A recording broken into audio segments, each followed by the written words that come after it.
Allen Dulles did not believe in the world as most people imagined it to be. He saw through the illusions of morality, justice, and fairness, understanding that history was never shaped by those who wished for a better world, but by those who seized it through force, deception, and will. He was not interested in asking whether something was right or wrong. He was interested in whether it worked. To the average American, raised on the comforting myth that democracy and virtue were the pillars of national greatness, the actions of men like Dulles remain incomprehensible. But those myths were only possible because of men like him. America's dominance was not a product of good intentions. It was secured through precision, through the quiet elimination of threats before they could rise, through an intelligence empire that operated not as a reactive force, but as an architect of global power. Born into privilege in 1893, Dulles was never an outsider looking in. His family had been deeply embedded in the levers of American power for generations. His grandfather had been Secretary of State. His uncle, Robert Lansing, served as Woodrow Wilson's Secretary of State. His brother, John Foster Dulles, would later become the most influential Secretary of State of the Cold War era. But Allen? He was the shadow behind them all, the one who understood that true power never presented itself openly. It maneuvered from behind, shaping events long before the public ever became aware of them. His first real lessons in power came not from war, but from money.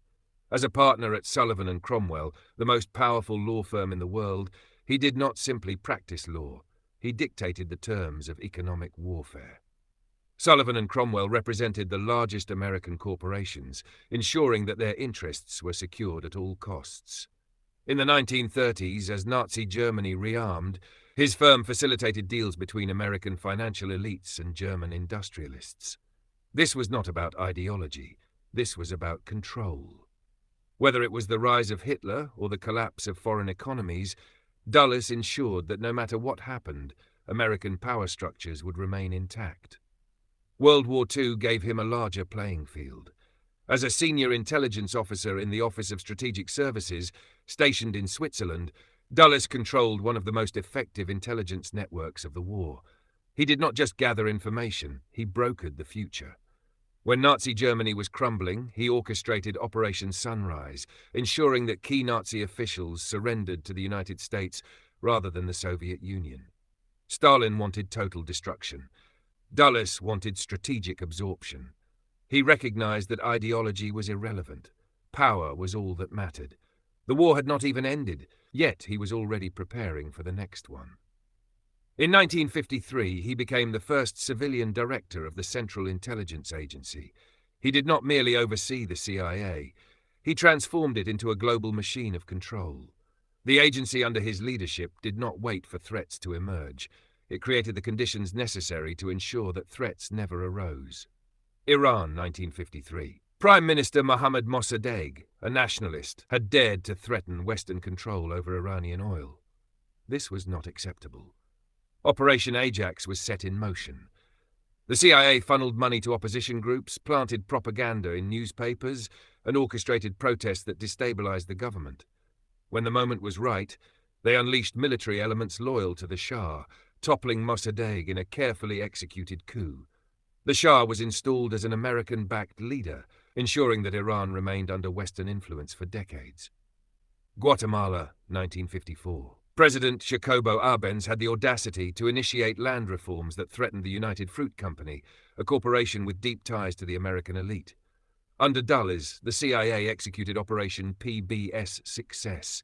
The agency armed, trained, and funded a paramilitary force that invaded the country, while psychological warfare campaigns convinced the Guatemalan military to turn against Arbenz. He was forced to resign, replaced by a regime that safeguarded American business interests. These were not isolated incidents. These were templates. Dulles expanded the CIA's reach into psychological operations, embedding American narratives into the very fabric of foreign societies. He funded Radio Free Europe, ensuring that millions behind the Iron Curtain received a steady stream of anti-communist propaganda. He authorized MK-Ultra, a program designed to test the limits of psychological control, experimenting with mind-altering substances, hypnosis, and coercion. He did not see this as unethical. He saw it as necessary. If America did not control these technologies, its enemies would. But the American public, comfortable in its illusions, recoiled when glimpses of the machine were exposed. When the Bay of Pigs invasion failed, when John F. Kennedy refused to provide air support for the CIA-backed Cuban exiles, Dulles was removed from his post. He had been too effective, too willing to do what had to be done. America wanted the fruits of power without acknowledging the roots from which they grew. Yet even after his departure, his influence remained. The agency he built continued to shape the world. The playbook of coups, destabilization, and covert influence became the foundation of American foreign policy. And here is where the grand illusion must be shattered. History is not guided by those who wish for a better world. It is shaped by those who take action, who understand that morality is a luxury afforded only to the victorious. Dulles did not care for validation. He did not seek approval. He understood what so many fail to grasp. Power is not about morality. It is about control. Control does not belong to those who hesitate. It belongs to those who move first, who refuse to be pawns in a game they do not understand. And so the question must be asked, where do you stand? Are you one of those who live in comfortable ignorance, believing that history bends toward justice on its own? Do you tell yourself that ideals shape the world, that right and wrong dictate the rise and fall of nations? Or do you see the world as it truly is, ruthless, indifferent, governed not by morality, but by force, by will, by those who refuse to wait for fate to decide their future? Every freedom you enjoy, every convenience, every piece of security you take for granted, it was not granted out of kindness. It was seized, built, and maintained through raw power, through calculated moves made by those who understood that survival is not promised, it is taken. The comfortable world you live in exists because men before you refused to be weak, because they understood that dominance is not a birthright. It is a war that must be won every single day. The machine does not run on ideals, it runs on action.